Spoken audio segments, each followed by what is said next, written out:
Jai Guru, welcome to our online session on CO attainment calculation. So before sharing the Excel sheet, before doing those calculations, I would like to share one PPT with you.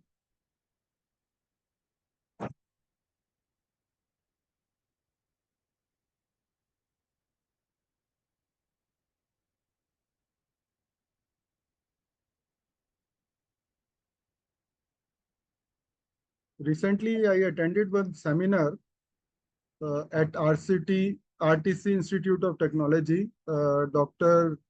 N. Hari Babu was the principal who invited me for this seminar. And he's an excellent speaker. तो आपको मैंने उनकी ही shared his presentation also with मी।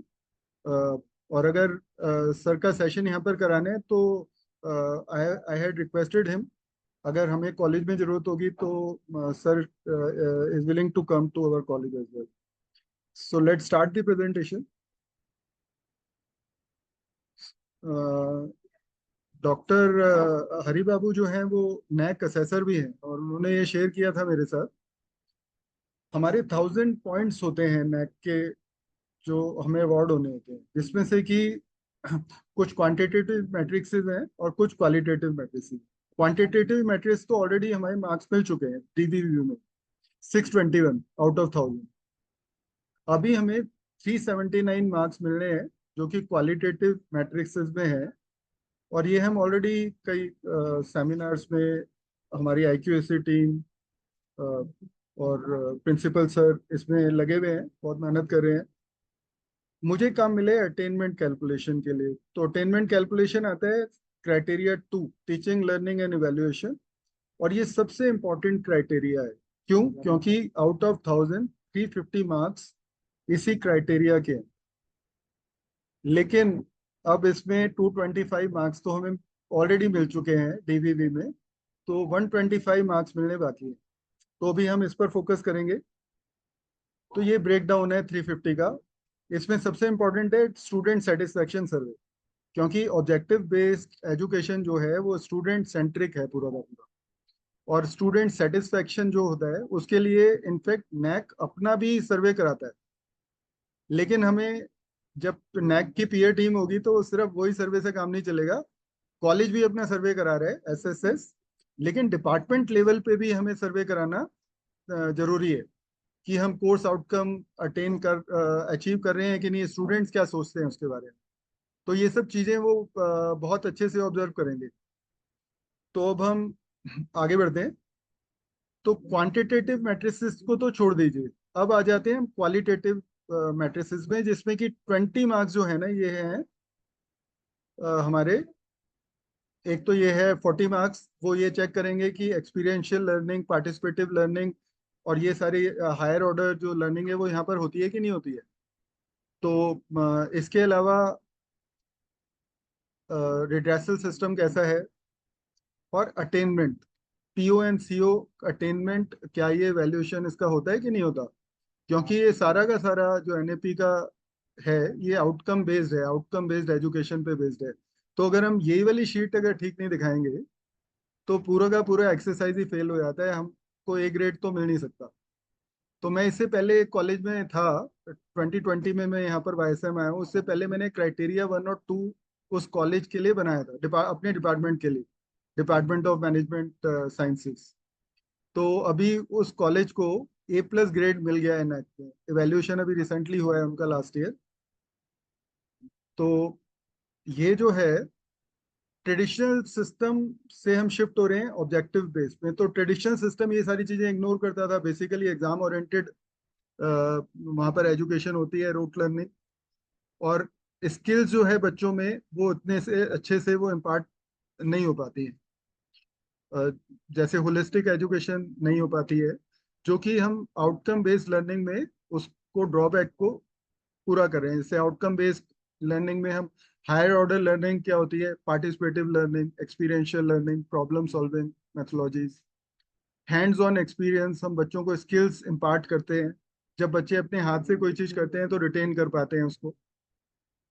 जैसे कि मान लो कि आप मैं इनकम टैक्स पढ़ा रहा हूँ, तो इनकम टैक्स की थ्योरी पढ़ा दी, लेकिन बच्चों को रिटर्न फाइल करना जब तक वो अपने हाथ से नहीं करेंगे तब तक वो पूरा नहीं होता है। How to file return, like for example एक इंजीनियरिंग स्टूडेंट है, उसको हम बता रहे हैं कि ये फैन कैसे लगाया जाता है, पंखा कैसे दीवार पे लगाना है, उसकी थ्योरी पढ़ा दी। लेकिन अगर उसको पंखा लगाना नहीं आता दीवार पे, उसने एक बार भी लगाया नहीं है, तो उसकी एजुकेशन का कोई फायदा नहीं है। तो पंखा जब वो दीवार पे लगाएगा अपने हाथ से, वो that is called experiential learning. तो इस टाइप की लर्निंग हमें इम्पार्ट करनी होती है, और जो कि रियल लाइफ स्किल में, ताकि वो नॉलेज को अप्लाई कर सके। अब आउटकम बेस्ड एजुकेशन में ये सारे पॉइंट्स हैं।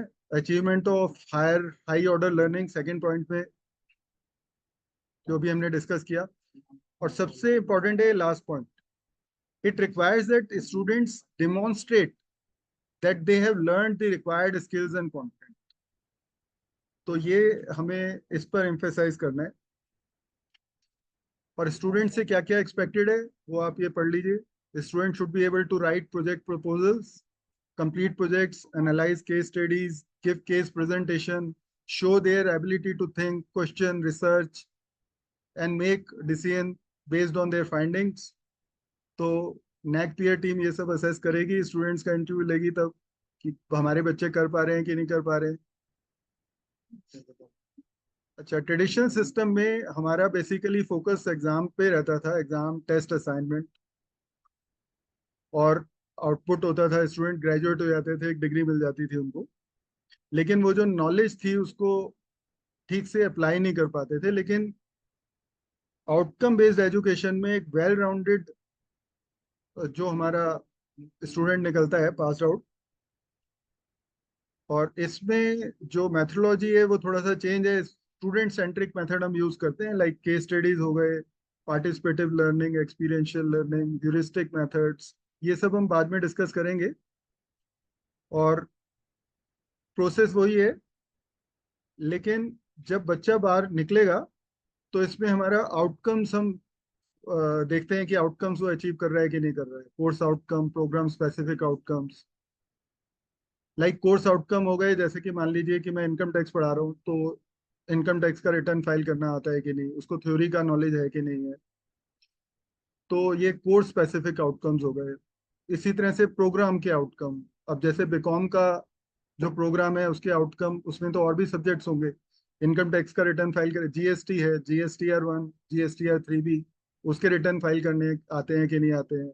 आईटीसी पता है कि नहीं पता, उसको रजिस्टर करना आता है कि नहीं आता है, जीएसटी रजिस्ट्रेशन किसको कराना है।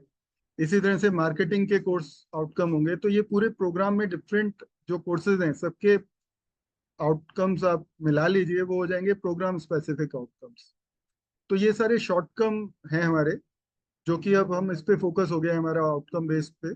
तो ये सब जब हम आउटकम्स अचीव करते हैं तो हमारा विजन जो होता है कॉलेज का और डिपार्टमेंट का, वो भी लॉन्ग टर्म में अचीव हो जाता है। और जब बच्चा जॉब करता है या फिर सेल्फ एम्प्लॉयड बनता है, तो जो भी लोग होते हैं स्टेक होल्डर्स, जैसे कि गवर्निंग बॉडी है, एम्प्लॉयर्स हैं, उनको एक वेल ग्रूम्ड ग्रेजुएट मिलता है, जो कि अच्छे से काम कर पाता है, सोसाइटी को कुछ कंट्रीब्यूट कर पाता है। नहीं तो देखिए, आउटकम बेस्ड एजुकेशन से पहले जितना ये ट्रेडिशनल था, तो हमारे कितने बच्चे ड्रॉप आउट्स हो जाते थे, स्किल्स नहीं होती थी उनके पास। जब बच्चे के पास स्किल आएंगी तो वो अच्छे से जॉब में भी अच्छा कर पाएगा। और यहाँ पर सिर्फ स्किल की बात नहीं हो रही है, यहाँ पर सोशल स्किल्स भी आनी चाहिए। तो वो भी हम आगे की स्लाइड्स में डिस्कस करेंगे। विजन और मिशन, विजन एंड मिशन। तो हमारा जो कॉलेज का विजन है, transform students into knowledgeable, ethical, just and responsible citizen through holistic and right quality of education. ये एनईपी के पहले का है, होलिस्टिक एजुकेशन।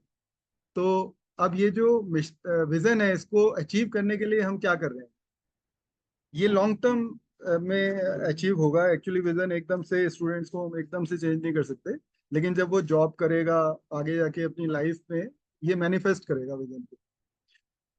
तो ये हमारा लॉन्ग टर्म गोल है, लेकिन उसको अचीव करने के लिए हमारा मिशन, ये बच्चे ने, अब बच्चों को अभी करना है। सेल्फ डिसिप्लिन, फोकस्ड होना चाहिए पढ़ाई के लिए। कंटेनमेंट, सेल्फ कंट्रोल होना चाहिए उसके पास। इमोशनल इंटेलिजेंस, परसिवियरेंस, हार नहीं माननी है। तो प्रयास करते रहना है। तो ये सब चीजें जब वो करेगा, हम उसको सिखाएंगे, हम उसको विद एग्जांपल सिखाएंगे, तो वो आगे लॉन्ग टर्म विजन भी अचीव कर लेगा और कोर्स आउटकम भी अचीव कर लेगा। इसके साथ जो हमारा कॉलेज का विजन मिशन है, ऐसे ही डिपार्टमेंट का भी विजन मिशन है, in sync with college vision and mission. तो ये सारे डिपार्टमेंट को करना होता है।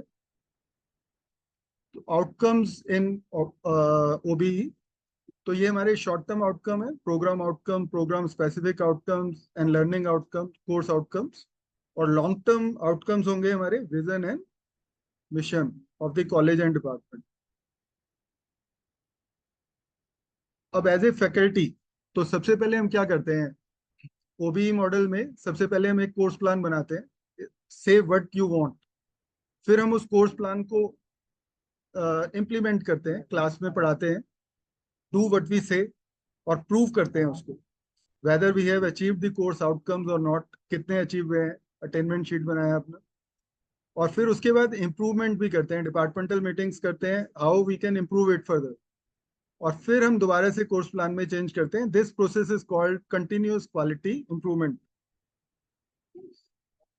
ओबीसी ओबी में असेसमेंट मेथड्स क्या होते हैं, there are direct assessment methods, जिसके बेस पर हम अटेनमेंट कैलकुलेशन करेंगे, like exams, assignment, test, quizzes, exit interview. जब बच्चा कोर्स सब्जेक्ट कर लेता है तो उसका इंटरव्यू लेते हैं, लैब में क्या करा है उसने, final year projects. Indirect method हम सर्वेज वगैरह लेते हैं, कोर्स सर्वे, एग्जिट सर्वे, बच्चे से सर्वे, स्टूडेंट सर्वे है ये, जो कि नेक टीम देखेगी कि डिपार्टमेंट लेवल पे हम बच्चे से स्टूडेंट सेटिस्फेक्शन सर्वे ले रहे हैं कि नहीं ले रहे। इंडस्ट्रियल ट्रेनिंग, तो ये सब जो है हमारे इनडायरेक्ट असेसमेंट मेथड है, जो कि सीओ अटेनमेंट में ये भी आएंगे।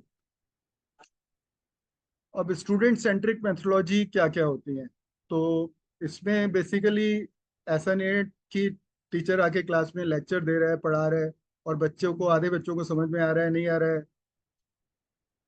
तो वो है हमारा लेक्चर मेथड। तो इसमें हमारा जो ओबी के अंदर जो मेथड होता है, वो टीचर सेंट्रिक नहीं है, वो स्टूडेंट सेंट्रिक है। तो स्टूडेंट सेंट्रिक मेथड में क्या क्या चीजें होती हैं, assignments, case studies, computer based learning, open learning, quizzes, discussions and debates, personalized system of instructions, programmed instructions, heuristic methods. So we will discuss each one of this in detail. तो हम basically Bloom taxonomy follow करते हैं, और Bloom में 3 level होते हैं basically. एक होता है कॉग्निटिव लेवल, ये मेंटल लेवल होता है, skills, mental skills. Affective level, social arts and psychomotor, जो स्किल्स बच्चा लर्न करता है। तो ये 3 पैरामीटर्स होते हैं, 3 लेवल्स होते हैं ब्लूम टैक्सोनॉमी में, होलिस्टिक लर्निंग के लिए, जो कि एनएपी ने एडवोकेट किया है। तो कॉग्निटिव लेवल में बेसिकली ये सब होता है, knowledge, understanding, application, analysis, synthesis, evaluation. आप सबको ये एक्सपर्ट हैं, अब इसमें मैं ज़्यादा डिटेल में इसमें डिस्कस नहीं करूंगा। तो अ, और हमारे अफेक्टिव डोमेन में क्या है, social arts like honesty, integrity, health and fitness, compassion for others, working in harmony, not pulling down others, connecting with inner self. तो इस पर भी स्ट्रेस दिया है न्यू एजुकेशन पॉलिसी ने बहुत ज्यादा, जो पहले नहीं होता था। और स्किल बेस्ड लेवल है एक, साइकोमोटर लेवल, जिसमें कि बच्चों को स्किल्स हम इम्पार्ट करते हैं, हर सब्जेक्ट में होती हैं स्किल्स, लाइक जीएसटी में GST R 1, GST R 1, GST R 3B, उसके रिटर्न फाइल करना, इनकम टैक्स रिटर्न ITR 1, 2, 3, 4 कैसे फाइल करते हैं पता होना चाहिए बच्चों को। तो फाइनेंशियल मैनेजमेंट में स्प्रेडशीट स्किल्स। तो ये सब स्किल्स जो हैं, जैसे एक डॉक्टर अपनी पढ़ाई कर रहा है, उसको ऑपरेशन करना आता है कि नहीं आता, वो स्किल है। तो हम उसी डॉक्टर के पास जाएंगे जो अच्छे से रिनोन्ड डॉक्टर होगा, अच्छा ऑपरेशन करता होगा, सर्जन होगा, अगर हमें सर्जरी करानी है। तो बच्चे के पास स्किल अच्छी होनी चाहिए। तो ये 3 बेसिकली लेवल है, जिसमें कि कॉग्निटिव लेवल में तो हम कर ही रहे हैं। तो इसको मैं जल्दी से गो थ्रू कर लेता हूँ। Knowledge, comprehension, understanding, application, analysis, synthesis, evaluation. तो अब ये मैं आपको अपना बताऊंगा स्टूडेंट सेंट्रिक मेथड में, तो आप मुझसे भी ज़्यादा नॉलेजेबल हैं, लेकिन मैं अपना प्रोसेस एक बार बता देता हूँ कि अपनी क्लास में मैं क्या कराता हूँ। So I start my class with a short meditation, 1 or 2 minute meditation. उसके बाद नॉर्मली जैसे मैंने ये वीडियो रिकॉर्ड करा है जूम पर, ऐसे ही मैं वीडियो रिकॉर्ड करता हूँ और बच्चों को शेयर करता हूँ। तो बच्चे नॉर्मली वो वीडियो देख कर आते हैं, और ड्यूरिंग क्लास जो हम करेंगे वो मैं बाद में शेयर करूँगा। टीचर सेंट्रिक मेरा, मैं टीचर सेंट्रिक टीचिंग नहीं करता हूँ, स्टूडेंट सेंट्रिक करता हूँ। जिसका मैं आपको इम्पैक्ट भी बताऊंगा कि क्लास में क्या इम्पैक्ट हुआ। और after the class I encourage students to ask questions during the class also, and after the class they ask many questions on WhatsApp, I reply to their queries. तो इस तरह से मेरा क्लास चलता है। और क्लास के अंदर हम ये सब चीजें करते हैं, असाइनमेंट्स। तो बच्चों से काम कराना, बच्चों को असाइनमेंट दे दिया, वो करेंगे क्वेश्चन बैठ के। अगर हम ही पढ़ाते रहेंगे वो बच्चों के ऊपर से निकल जाना। तो स्टूडेंट सेंट्रिक मेथड में बच्चों से आप क्लास में कराइए, उनको कुछ क्वेश्चन दीजिए, वो सब आंसर करेंगे, देखिए वो कर रहे हैं कि नहीं कर रहे हैं, उनको समझ में आ रहा है कि नहीं आ रहा। तो मैं इस पर फोकस मेरा ज्यादा रहता है। तो बच्चों को मैं कुछ प्रेजेंटेशंस भी देता हूँ कि आप पढ़ के आपने प्रेजेंट करना है, वो खुद भी लेता हूँ और उनको भी देता हूँ। उसके बाद केस स्टडीज भी मैं करा रहा हूँ क्लास में। तो अ, इसके अलावा programmed instructions, step by step जो है वो इंस्ट्रक्शंस देना, पर्सनलाइज्ड सिस्टम ऑफ इंस्ट्रक्शन। एक स्टूडेंट था नीले रंजन, उसको मैंने सिर्फ एक सेमेस्टर में पढ़ाया था, और वो चारों सेमेस्टर मेरे से अपने डाउट्स पूछता रहा। और बड़ा स्टेप बाय स्टेप उसने किया है सारी चीजें। पहले एक चीज पे मास्टरी की, फिर जब वो हो गया तो उसके बाद अगले लेवल पे गया है वो। पहले एमकॉम पे फोकस था उसका, फिर उसका स्टॉक मार्केट के मैंने कुछ कोर्सेज कराए थे, तो वो उसने अपने आप वो भी किया, एक रिसर्च एनालिस्ट NISM से रिसर्च एनालिस्ट का कोर्स किया। फिर हमने देखा कि वो बहुत अच्छा स्टूडेंट है, तो CMA की उसको स्कॉलरशिप भी कॉलेज की तरफ से मिली। और उसने आधा CMA का, 2 पार्ट होते हैं, एक पार्ट ऑलरेडी क्लियर कर लिया। तो एक चीज पे मास्टरी करने के बाद अगले लेवल पे वो गया, फिर UGC नेट JRF क्वालिफाई कर लिया।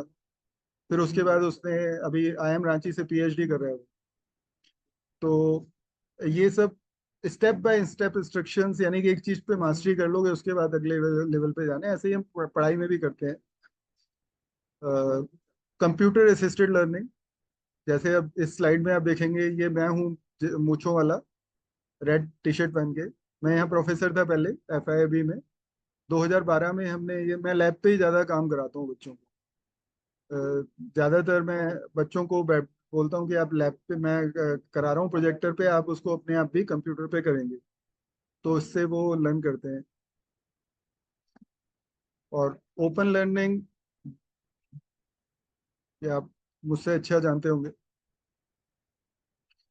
और एक ह्यूरिस्टिक मेथड होता है जिसमें हम बच्चों को, जैसे एक ट्रेजर हंट का गेम आपने सुना होगा, कि बच्चों को हम एक आंसर नहीं बताते, कहाँ पर रखा हुआ है खजाना वो नहीं बताते। वो अलग अलग बोलते हैं, आप इस जगह जाइए, वहां पर इंस्ट्रक्शन लिखी होगी, वहां पे लिखा होगा आप इस जगह पे जाइए, वहां पे मिलेगा आपको अगला इंफॉर्मेशन। फिर फाइनली वो ट्रेजर तक पहुंचता है, तो बहुत खुशी महसूस होती है। तो इसी तरह से ये टाइप होता है ह्यूरिस्टिक मेथड। तो इसमें आप रिसर्च कर लेना। आज हमारा फोकस इन सब चीज़ों पे नहीं है, बस ब्रीफ मैं बता रहा हूँ कि क्या क्या हम क्लास में करते हैं। इसका इम्पैक्ट यही हुआ कि देखिए, जो नीलय रंजन का मैं एग्जांपल दे रहा था कि एमकॉम का टॉपर बना, और उसमें ग्रेटिट्यूड देखिए, हर बारी वो थैंक्स बोलता है। एमकॉम के बाद भी उसने मुझे थैंक्स बोला लिंक्डइन पे, और JRF के बाद भी बोला। CMA के 2 पार्ट होते हैं, उसने पार्ट 2 का एग्जाम क्लियर कर लिया विद 78%। पार्ट 1 का उसका रिजल्ट अभी एक हफ्ते में आ जाएगा, और वो होपफुली क्लियर कर जाएगा।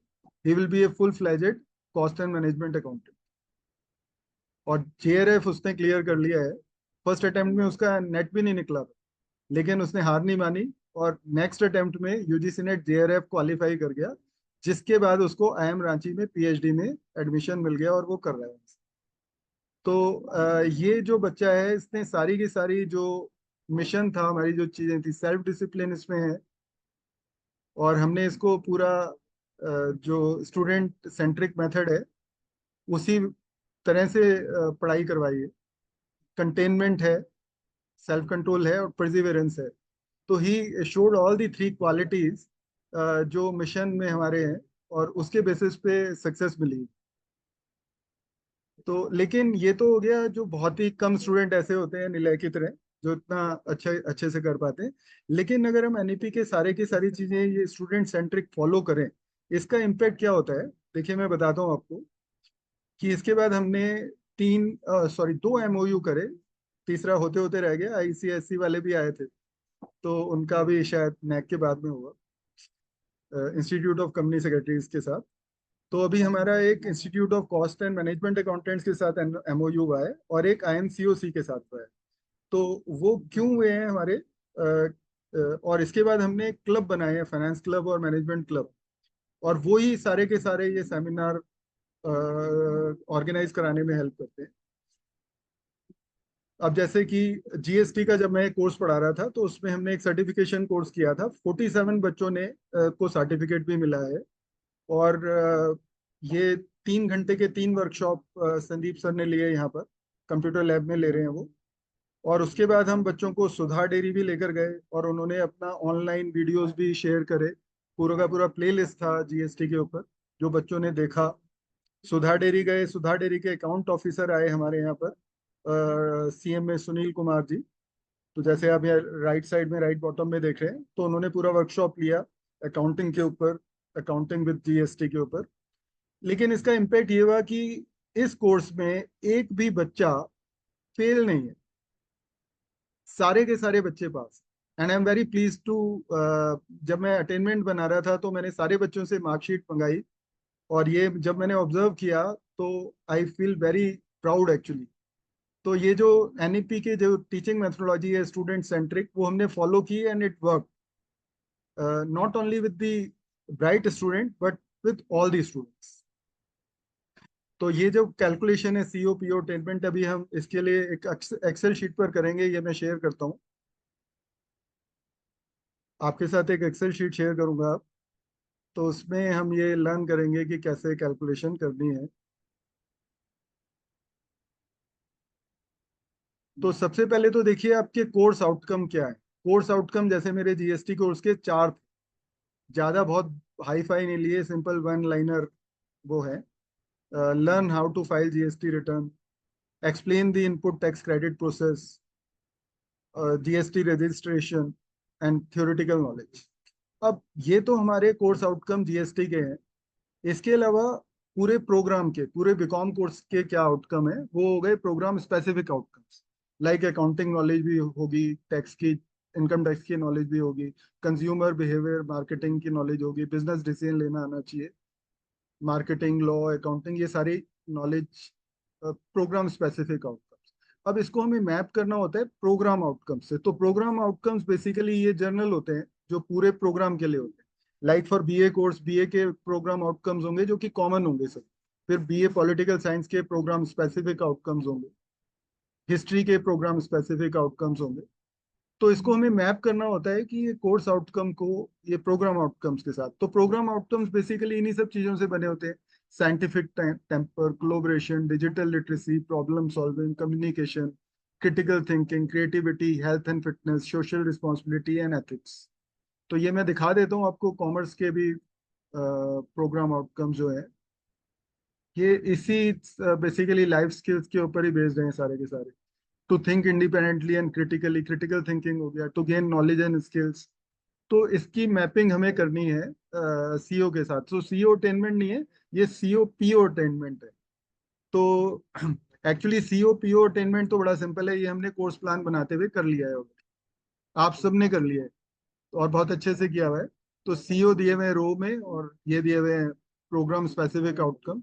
तो इसका हम एवरेज निकालेंगे। अभी ये हम लर्न कर रहे हैं सीओ पीओ मैपिंग, जो कि हम 2 मिनट में कर सकते हैं, क्योंकि ये चीज एक्सरसाइज आप ऑलरेडी कर चुके। तो सीओ पीओ का जो हमने ये शीट बनाया था, इसका एवरेज निकल गया हमारा। यही जो एवरेज मैपिंग है, यही हमारा पीओ अटेनमेंट लेवल बन गया।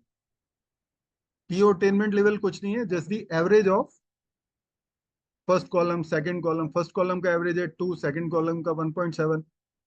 तो इसमें ज्यादातर कुछ ना कुछ आपको डालनी पड़ेगी, थोड़ा देखना पड़ेगा कि ये कुछ ना कुछ इसमें आ जाए। 3 for high level, 2 for medium, 1 for low level, उसकी एवरेज निकाली, वो एवरेज मैपिंग ही आपका पीओ पीएसओ अटेनमेंट लेवल है। It's very simple.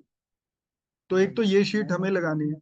दूसरा, हमें एक एग्जिट सर्वे करा लेना चाहिए, जैसे मैंने इसमें एग्जिट सर्वे कराया था कि बच्चों को, स्टूडेंट सर्वे, जिसमें कि बच्चों से मैंने पूछा कि ये कोर्स आउटकम है जीएसटी के 4, तो आपको इसमें रेटिंग देनी है 1 2 3। और इसमें ज्यादातर बच्चों ने 3 की रेटिंग ही दी है, और मैंने उनके साइन भी ले लिए हैं शीट में। लेकिन एक्चुअली नेक पीयर टीम, अगर हम फिजिकल ऐसा करते हैं तो वो ज्यादा इम्प्रेस नहीं होगी। बच्चों के साइन ले लिए।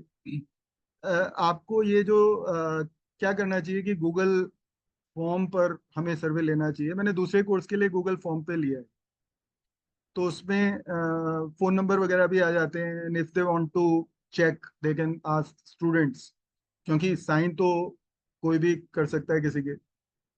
तो ज़्यादा अच्छा है कि आप गूगल फॉर्म से ले लें। लेकिन चलिए, इसमें रेटिंग मेरे को बहुत अच्छी मिल गई, और इसका 100% बच्चों ने बोला है कि सी ए आउटकम, CO1 उन्होंने अटेन कर लिया है, और CO2 भी 100% बच्चों ने बोला है। रिटर्न के लिए 95% बच्चों ने बोला है, लेकिन मुझे नहीं लगता कि इतना है, ज्यादातर बच्चे कर पाएंगे। क्योंकि इसके बाद हमने एक चीज मिस कर दी थी इसमें कि सर्टिफिकेशन कोर्स तो कराया था, लेकिन इंटर्नशिप नहीं कराई थी। बच्चे जब तक काम नहीं करेंगे रिटर्न फाइल करने का, तब तक वो ठीक से रिटर्न फाइल कर नहीं पाएंगे। उनको इंटर्नशिप कराना भी बहुत इंपॉर्टेंट है, तो अगली बारी कोर्स प्लान में मैं डालूंगा इंटर्नशिप के लिए, और बच्चों को, कुछ बच्चों को भेजेंगे इंटर्नशिप के लिए। अच्छा, अब जो अटेनमेंट शीट है उसको करने से पहले मैं आपको ये दिखा दूं, ये इनके आपको मार्क्स बनाने हैं, जैसे कि मैंने जीएसटी कोर्स के लिए बनाए हैं। तो ये स्टूडेंट का यूनिवर्सिटी एनरोलमेंट नंबर, नाम, मिड टर्म में कितने मार्क्स आए हैं, और जो हमारा CIA होता है, continuous evaluation assessment, continuous internal assessment, quiz, class participation, attendance, इन सब के मार्क्स लगाने हैं आपको। तो और एंटम, अगर एंटम का रिजल्ट आ गया है तो अभी 21-24 बैच का ये सेमेस्टर 4 का है, तो उसकी टीआर शीट नहीं आई है, लेकिन मैंने बच्चों से मार्कशीट मंगा ली सबकी। तो ये मार्क्स मैंने वहां से डाले हैं एंटम के। और यहाँ पर क्या है कि ऑलमोस्ट एवरेज आ रहा है इनका 60 मार्क्स का, पूरे क्लास का। And no student has been failed. 4 बच्चे एब्सेंट हैं। एक देखिए, मैं दिखाता हूँ कौन कौन है। जो सबसे अच्छा जिसने किया था, सागर, जिसने सबसे ज्यादा एक्टिवली पार्टिसिपेट किया था। मैंने बच्चों को क्विजेस वगैरह भी दी थी, और वो रिया रिया की मैरिज हो गई थी, इसलिए वो नहीं दे पाई। सागर चला गया था कॉलेज के किसी इवेंट की वजह से हरियाणा में, तो वो जीएसटी का पेपर उसका मिस हो गया। और बाकी 2 बच्चे थे, वो कोई स्पोर्ट्स का इवेंट खेलने गए थे आसाम में, तो उनका ये पहले 2 पेपर मिस हो गए थे, कॉर्पोरेट अकाउंटिंग और जीएसटी। तो बाकी सारे बच्चे पास हैं, और अच्छे मार्क्स से पास।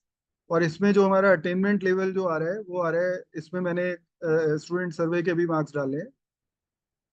लेकिन रेड्डी सर आए थे, तो उन्होंने किया था कि स्टूडेंट सर्वे के भी मार्क्स होने चाहिए। तो मैंने मिड टर्म और कंटिन्यूस एवेल्यूएशन को ऐड कर दिया। एंड सेमेस्टर में आ गया मेरा 3 लेवल, कंटिन्यूस एवेल्यूएशन में 2 आया है, और स्टूडेंट सर्वे में 3 आया है। तो ओवरऑल अटेनमेंट हो गया 2.67। तो ये हमारा अटेनमेंट शीट है। इसके अलावा मैं आपके साथ एक और शीट शेयर करना चाहूंगा। मैं अभी कल गया था जूलॉजी डिपार्टमेंट, और कॉमर्स का तो रिजल्ट बहुत अच्छा है, और हमारे यहाँ पर तो एक से एक बढ़कर फैकल्टी है। मृणाल सर, जो कि सबको हेल्प कर रहे हैं पीपीटी बनाने के लिए, और लास्ट IQAC कोऑर्डिनेटर थे सिमरन मैम है। तो हमारे प्रिंसिपल थे, एक्स प्रिंसिपल रविंदर जी हैं, और 2 हमारे न्यू कमर्स हैं, मयूरी जी, लवनीश जी, आभा मैम, जो इतना पार्टिसिपेट कर रही है इवेंट कराने में। तो but most of them are busy in other things. तो लेकिन अभी मैं गया जूलॉजी डिपार्टमेंट में, एंड आई कैन से कि उनका परफॉर्मेंस हमसे भी अच्छा है। तो मैं आपको शेयर करता हूँ उनका शीट जो है जूलॉजी डिपार्टमेंट का।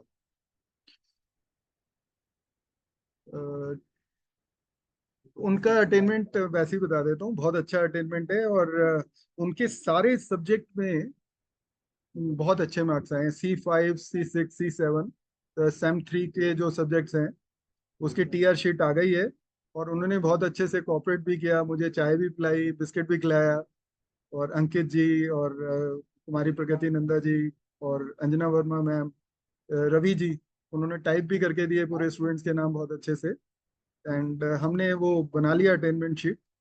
तो आपके डिपार्टमेंट में भी आप जब मुझे बुलाओगे तो मैं हाजिर हो जाऊंगा। तो वहाँ पर अटेनमेंट में जो भी आपको मेरी हेल्प चाहिए मैं कर देता हूँ कैलकुलेशन में। तो थैंक यू वेरी मच, आज इतना ही करते हैं।